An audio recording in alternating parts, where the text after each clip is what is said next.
მე მგონი მეც ამ თეთრს ავიღებ. ხო, მეც ეს მინდა.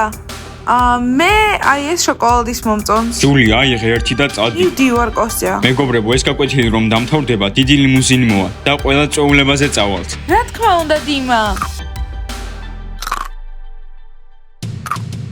თუ ვინმეს თავისი დონატი არ მოწონს, შეგიძლიათ მე მარუსა, უფრო ჩუმად უნდა იყო. ვერ გავიგე? ვერც მე გავიგე ვერაფერი. საერთოდ რატომ იწვის? მეგობრებო, ეს მახი არის. სად არის იუბილარი? დიმა, ეს რანაირი ორცხობილებია?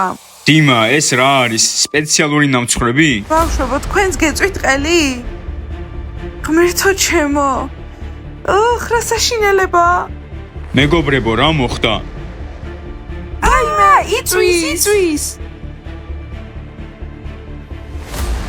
მეგობრებო, რა მოხდა? ვცდილობდი ყველაფერი კარგად ყოფილიყო. აიმე, ღმერთო ჩემო, იწვის. დიმა, რა უმათური მეგობრები გყავს? დიმა, ჩვენთვის რომ შეგეკვეთა ეს ტკბილეული, ასე არასდროს მოვიქცეოდით. ცადე, ყველაფერი კარგად ყოფილიყო. არ მესმის რა არ მოწონთ. დიმა, ისინი შენი ნამდვილი მეგობრები არიან? ხო, ფართის ავტობუსში უნდა დაგეპატიჟებინა. სხვათა შორის ეს შენთვის არის. მადლობა, დაშა, მაგრამ ეს ძალიან უცნაურია. რა არის ამაში უცნაური? მათ გიღალატეს, მე და დაშა კი ყოველთვის მხარს დაგიჭერთ. არა, დაშა? კი, რა თქმა უნდა, დიმა, ყოველთვის მხარს დაგიჭერთ და შენთან ერთად წავალ. და მერე დიანა? დიმა, კარგი რა, არ გესმის როგორ ყვირის რომ შენი ორცხობილები წვას? ძალიან ბევრი ფული დაახარჯე. არ ვიცი, დაშა, ეს კარგი არ არის.